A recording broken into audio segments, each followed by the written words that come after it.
नमस्कार। आज हम संविधान के एक बहुत ही दिलचस्प और जरूरी हिस्से को समझने वाले हैं, आर्टिकल 26। हम ये देखेंगे कि आखिर ये आर्टिकल कहता क्या है और सुप्रीम कोर्ट ने अपने कुछ ऐतिहासिक फैसलों से इसकी असली ताकत को कैसे तराशा है। तो चलिए सीधे मुद्दे पर आते हैं। एक सवाल जो इस पूरी बहस के केंद्र में है वो ये कि क्या सरकार किसी धार्मिक समूह के पैसों, उसकी प्रॉपर्टी या उसके मैनेजमेंट में दखल दे सकती है। अब ये सवाल जितना सीधा लगता है, इसका जवाब उतना आसान है नहीं।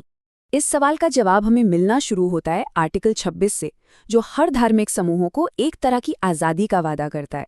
मतलब जब तक वो पब्लिक ऑर्डर, नैतिकता या सेहत के लिए कोई खतरा नहीं है, तब तक उन्हें अपने मामलों को खुद संभालने का पूरा हक है। और ये हक 4 खास अधिकारों में बटा हुआ है।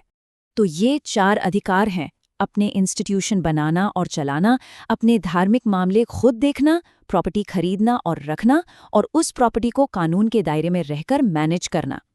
ये सब सुनने में बहुत पावरफुल लगता है ना?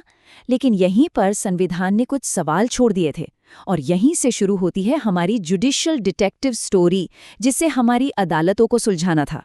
तो चलिए पहली की तरफ पढ़ते हैं। आर्टिकल 26 कहता है कि धार्मिक समूह अपने धार्मिक मामलों को मैनेज कर सकते हैं। पर सवाल यह है कि ये धार्मिक मामले होते क्या हैं? इसकी लाइन कहाँ खींची जाए? ये वो पहली गुत्थी थी जिसे सुप्रीम कोर्ट को सुलझाना था। और इस पहेली का पहला बड़ा सुराग हमें मिला 1954 के एक बहुत ही मशहूर केस में, शिरूर मठ केस। ये वो केस था जिसने आने वाले कई दशकों के लिए एक तरह से रास्ता तय कर दिया। इस केस में कोर्ट ने एक बिल्कुल नया कॉन्सेप्ट सामने रखा जिसे कहते हैं एसेंशियल रिलीजियस प्रैक्टिसेस का सिद्धांत, यानी आवश्यक धार्मिक प्रथाओं का सिद्धांत। मजे की बात यह है कि ये एक तरह का टेस्ट था जो कोर्ट ने बनाया था, ये जानने के लिए कि किसी भी धर्म का असली सार क्या है, उसका कोर, जिसे सरकार हाथ नहीं लगा सकती, और वो कौन सी एक्टिविटीज हैं जो धर्म से जुड़ी तो हैं पर उसके लिए अनिवार्य नहीं है। इसको समझने का सबसे अच्छा तरीका एक रेस्टोरेंट का उदाहरण है। सोचिए, किसी रेस्टोरेंट की सीक्रेट रेसिपी ही उसकी असली पहचान है ना? ये हो गई आवश्यक धार्मिक प्रथाएं जिन्हें सरकार नहीं बदल सकती। वहीं दूसरी तरफ रेस्टोरेंट को चलाना, जैसे कि हिसाब किताब रखना, स्टाफ को मैनेज करना, साफ सफाई के नियम मानना, ये सब सेक्युलर यानी दुनियावी गतिविधियां हैं। सरकार इन पर नियम बना सकती है। तो शिरूर मठ केस ने यही किया। उसने रेसिपी को रेस्टोरेंट चलाने के तरीके से अलग कर दिया। ठीक है, तो हमने ये तो समझ लिया कि क्या प्रोटेक्टेड है, लेकिन अब आता है अगला लॉजिकल सवाल। इन अधिकारों का दावा कर कौन सकता है? संविधान में धार्मिक संप्रदाय या रिलीजियस डिनोमिनेशन शब्द का इस्तेमाल हुआ है, पर इसका मतलब क्या है? हर कोई तो ये दावा नहीं कर सकता, राइट?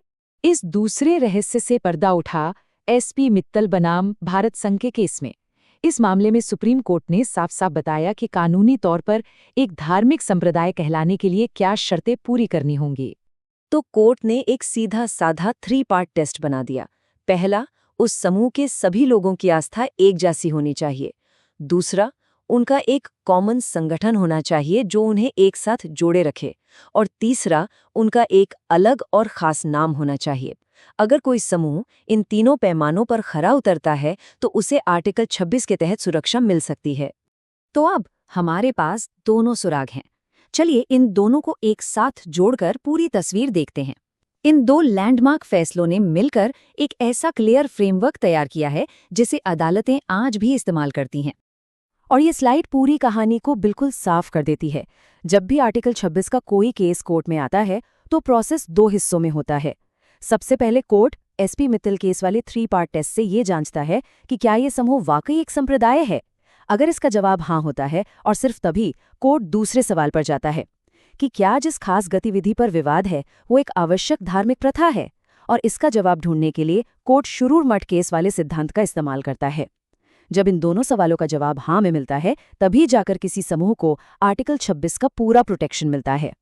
तो अब जब हमने इस पूरी न्यायिक पहेली को सुलझा लिया है, तो चलिए एक छोटी सी चुनौती के साथ इसे खत्म करते हैं। ये एक मौका है ये परखने का कि हमने जो भी समझा है उसे हम कैसे लागू कर सकते हैं। जरा इस सिचुएशन के बारे में सोचिए। एक समूह है जो मित्तल टेस्ट के तीनों क्राइटेरिया को पूरा करता है, मतलब वो एक संप्रदाय है। अब वो सरकार के भूमि अधिग्रहण कानून से अपनी एक प्रॉपर्टी को बचाना चाहता है, तो क्या उसका दावा मजबूत है?